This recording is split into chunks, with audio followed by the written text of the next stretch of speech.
stomp your breath.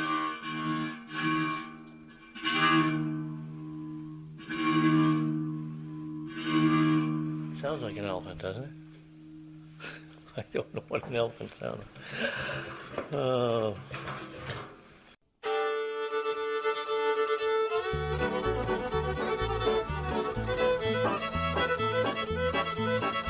Here's the thing about Bobby Hannsson. He's difficult to summarize in a few words. It's not so much what he does, or how he does it, or who he is, but a combination of all of those things that make him so special. I wanted an alternate lifestyle. I didn't want to be a businessman. I didn't want to get a computer to do my taxes, doing it shit like that.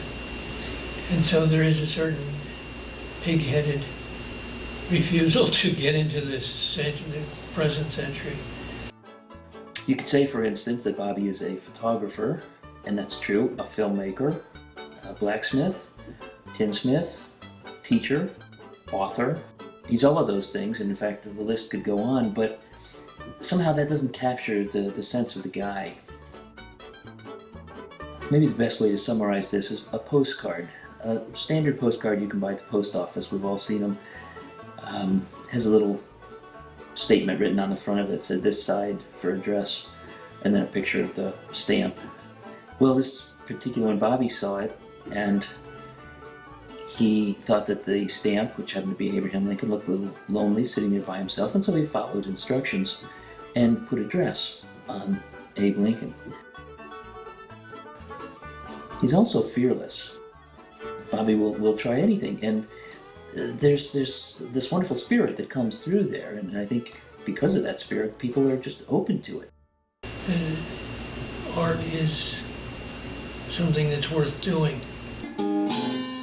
He sees the world that the rest of us see, but he has different eyes. His ears are tuned to a different sound. He's playful, and he takes play very seriously. Because he's willing to, as he says, make a fool of himself. And it's because he's willing to that he does it, I think.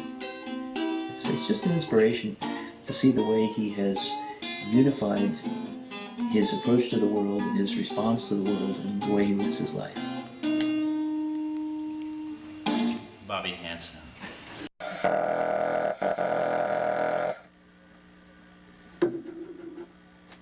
Spit's all drooling at the end of that thing. Shall I sing my theme song? I'm saving waste that I have found. It's useful, can't you see? What some call trash is valuable if you can learn to see. Hi folks, it's me again, Professor Bobo. A lot of the instruments that they have, like a saxophone, I mean, even you would be, hard-pressed to make a saxophone. And so that cuts you out, and you can't make a piano, and, it's the same fucking thing. You take old-time societies, the African and shit like that, they make a guy make a drum for himself or for his neighbor or something like that. They make their own music, and they make their own instrument, and that's what it is, and it isn't some big thing with a lot of other complications that cuts out the normal person. Well, I can't do that.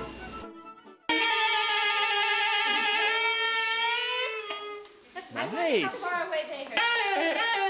Having never met him before this experience, but having spent this time with him, it was a moment of expression, of fun and joyful and playfulness that, is so representative of who he is and what he's all about.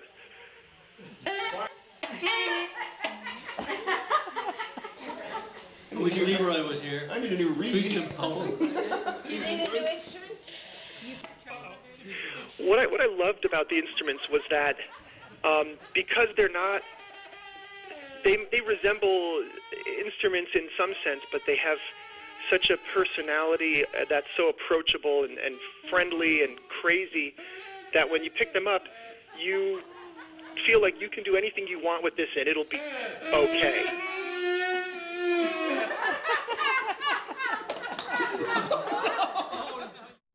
Once upon a time, quite long ago, I was a student in a school, and we had an assignment was to find a living artist and make a piece of work in the spirit of his work. And Picasso was living and was an artist, so I decided to take him. And I saw in a book a guitar that he had made, and I thought that'd be a good idea, I'll make a guitar.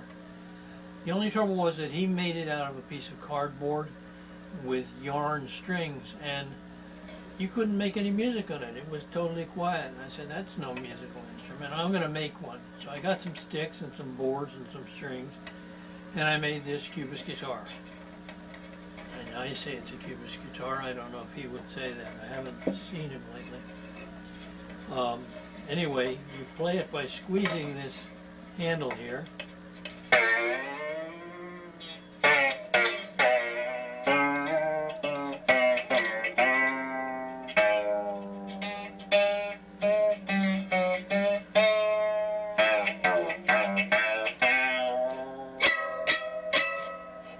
And that sort of answers the question. Also, why no one else has made a Cubist guitar, and why nobody plays any Cubist music.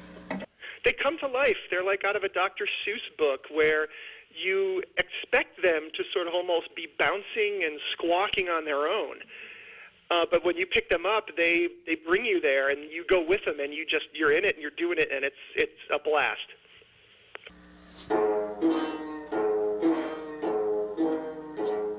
Ain't a day goes by when I'm walking down the street, I hear the same damn thing from everyone I meet. Hey, Santa! Yo, Santa! What you gonna bring to me? That's what they say. I guess I'd have to say that my favorite classification of instruments are the horns. They make a lot of noise. They bother people a lot. All the things I like to do.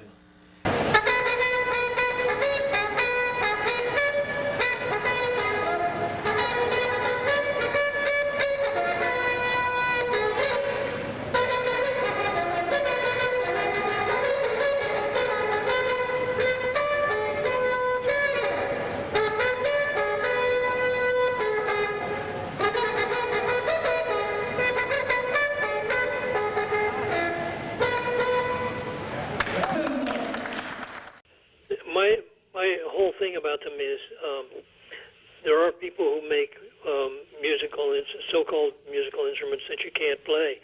It's like people make chairs and they say, "Oh, you can't sit on that." It's an art piece. All my things work or do something, and you can play them all, and you can sit on them, and you can do anything you want.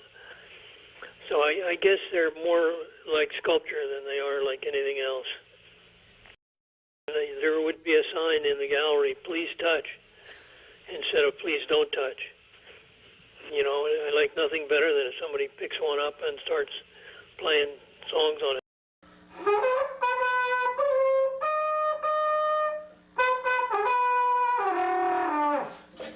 The instrument will go that high, but my lip won't. I need somebody with some better embouchure. That's the word they use for the lip. They call it embouchure. You can try This one is seized up on me.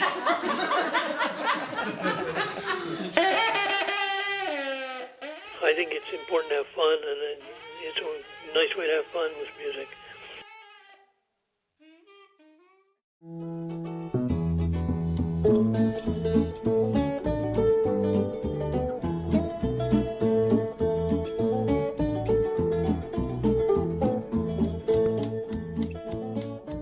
Basically, I was an architectural photographer, and I was away from home a lot, and so I sent postcards back to my son to keep in touch with him. And just on a whim, I added a body to one of the heads. It looked like a floating head, and So I put a body on it and I had him pointing, I think, at the address. And then I started doing more and more of them. Then I started writing them to everybody, my wife and my friends. But I think they started with my son.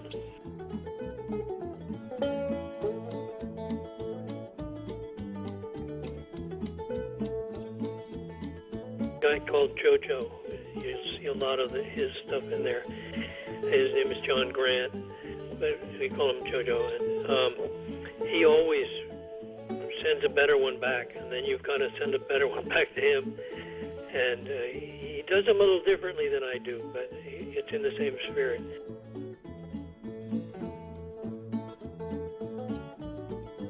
He just has a wide-eyed wonder of materials and how he approaches everything. And I don't really feel like he treats his mail any different than the way he treats the rest of his artwork. He's just very innovative, and he looks at everything with the kind of artful eye that he has. Bobby is a person that makes a first impression you will never forget.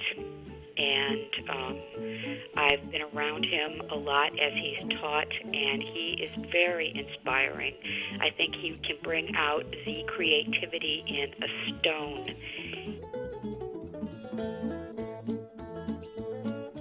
Some of the most powerful artists are the ones who retain their childlike nature, and I have a 9-year-old daughter, and I was thinking about the ways she expresses herself and what she does, and she doesn't have that internal censor. She doesn't have those other voices saying this has to be perfect. She just puts it together, and it's for her. Once it's done and she's made it, it's real and powerful, and it's expression of what she's trying to think and say. And it's amazing to me to have experienced that with Bobby up there at Haystack. It was a magical moment.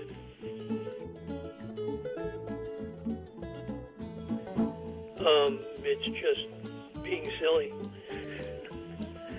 I don't know. It's just the thing that I do. I do that with every part of my life. It's not just the instruments and the letters. Seeing beyond the intended use of something and seeing beyond what other people intend you to do with it, and turn it upside down and make a pun out of it. I can't help it. I look at something and I see something you could do to it to turn it into something else.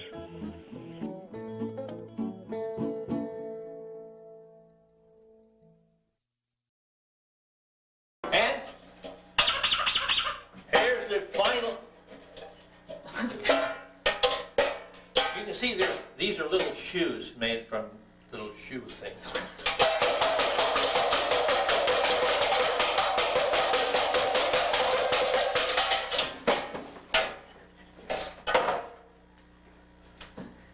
That's it from Pink Eye Studio.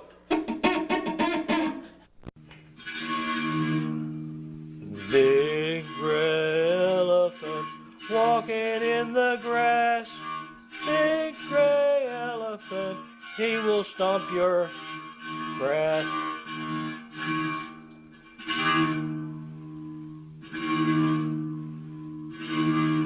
Sounds like an elephant, doesn't it? I don't know what an elephant sounds like. Oh.